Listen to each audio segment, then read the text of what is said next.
अगर आप love relationship में हैं और जानना चाहते हैं कि आपका आने वाला हफ्ता कैसा रहेगा तो ये रीडिंग आपके लिए है। इस रीडिंग में हम 14 जुलाई से 20 जुलाई तक के लिए आपकी लव लाइफ को देखेंगे। एरीज, आप लोगों के लिए कार्ड है फॉरगिवनेस और ये कार्ड कहता है कि पीछे हो सकता है आप दोनों के बीच में छोटे मोटे इश्यूज मसले रह रहे थे, कोई गलती कोई मिस्टेक आप दोनों या आप दोनों में से किसी एक से हुई और इस वीक कहीं फॉरगिवनेस पे ज़्यादा फोकस रहता हुआ दिख रहा है, यानी कि चीज़ों को रिजॉल्व करके रिकन्सिलिएशन चाहते हुए दिख रहे हैं। टॉरस, आप लोगों के लिए लेसन्स लर्न का कार्ड कहता है इस वीक आपको ऐसा लग सकता है बस बहुत सबक सीख लिया, अब और नहीं सीखना है, या फिर कुछ के लिए ये भी हो सकता है कि जो भी लेसन आपने लर्न करे हैं उसको अप्लाई करके चीज़ों को बेहतर करना चाह रहे हैं। और कुछ के लिए हो सकता है लर्निंग्स लेके किसी चीज़ को अगर आपने बहुत ज़्यादा होल्ड ऑन किया था तो उसको लेट गो कर रहे हैं।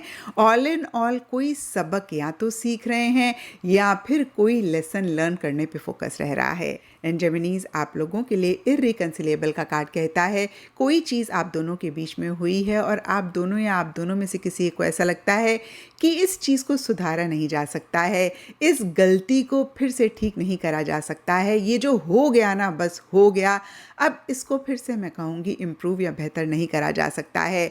और कई बार ये भी होता है कि हमारी इंटेंशन ही नहीं होती है या फिर हम प्रॉब्लम पे ज़्यादा फोकस कर रहे होते हैं और सल्यूशन पे हमारा ध्यान ही नहीं होता है। तो मैं आपको यही कहूँगी कि गलती चाहे जितनी भी बड़ी हो उसका सल्यूशन होता है, उसकी फॉरगिवनेस होती है। तो आप अगर थोड़ा सा फॉरगिवनेस पे फोकस करेंगे या फिर सल्यूशन पे फोकस करेंगे तो इस वीक की एनर्जीज को बेहतर कर पाएंगे। एंड कैंसेरियंस, आप लोगों के लिए ड्रामा एंड क्योस का कार्ड कहता है कुछ इश्यूज कुछ मसले आप दोनों के बीच में रह रहे हैं और कहीं उनको माइंड में बहुत बड़ा आप दोनों या आप दोनों में से कोई एक करते हुए दिख रहे हैं। तो यहाँ पर मैं आपको यही कहूँगी कि चीज़ों को इतना बड़ा अपने माइंड में ना बनाएं कि फिर आप परेशान हों। कैसे चीज़ों को ख़त्म कर सकते हैं, कैसे चीज़ों को छोटा करके उनको लेट गो कर सकते हैं, उस पे इस वीक ज़्यादा फोकस करें। एंड लियोज, आप लोगों के लिए इनसिक्योरिटीज़ का कार्ड कहता है आप दोनों या आप दोनों में से कोई एक थोड़े से इनसिक्योर इस वीक हो सकते हैं, किसी चीज़ का एक फियर रह सकता है। और मैंने हमेशा अपने वीडियोज़ में कहा है कि जो फियर होता है ना रिलेशनशिप में, यही रूट कॉज होता है प्रॉब्लम्स, इश्यूज, मसलों का।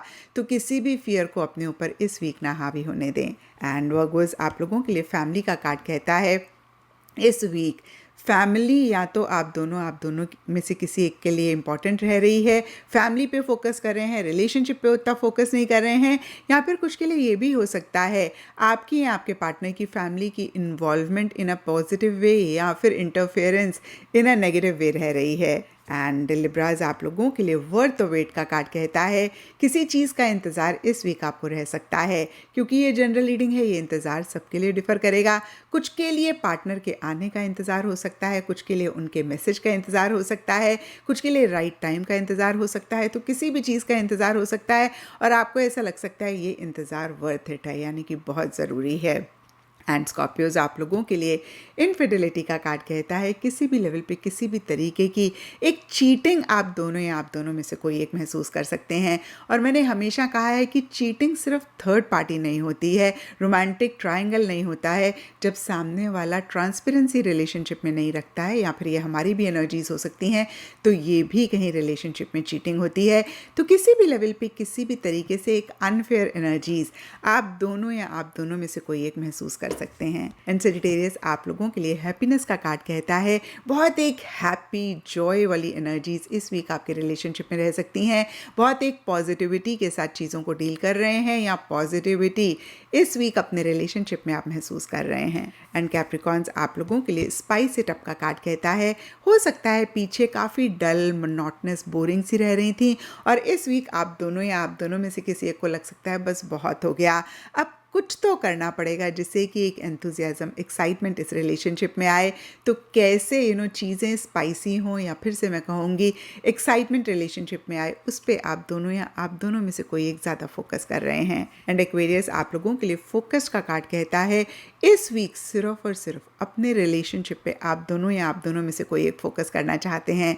इसके लिए सबके लिए डिफरेंट रीजंस रहेंगे। कुछ के लिए लिटरली हो सकता है कि पीछे रिलेशनशिप पे फोकस नहीं कर पा रहे थे, बाकी चीज़ों को ज़्यादा अहमियत दे रहे थे या फिर बाकी चीज़ों पे ज़्यादा आपको अटेंशन देना पड़ रहा था, रिलेशनशिप नेगलेक्ट हो रहा था। तो इस वीक आपको लग रहा है कि बस बहुत हो गया, अब इस वीक रिलेशनशिप को प्रायोरिटाइज करना है। स्पाइसेस आप लोगों के लिए थर्ड पार्टी का कार्ड कहता है। कोई थर्ड एनर्जीज हैं जो रिलेशनशिप में किसी न किसी लेवल पे इश्यूज क्रिएट कर रही हैं। इक्का दुक्का के लिए पॉजिटिव भी रह सकता है। और मैंने हमेशा कहा है थर्ड पार्टी का मतलब रोमांटिक ट्रायंगल नहीं होता है। कोई भी चीज़ हो सकती है, आपकी फैमिली, आपका कोई लव्ड वन, आपके पार्टनर की फैमिली, आपके पार्टनर का कोई लव्ड वन, आपका वर्क या आपके पार्टनर का वर्क जो ज़्यादा इस वीक इम्पॉर्टेंट रह रहा है या फिर ज़्यादा उस पर आप फोकस कर रहे हैं, तो रिलेशनशिप पे उतना फोकस आप दोनों या आप दोनों में से कोई एक इस वीक नहीं कर पा रहे हैं।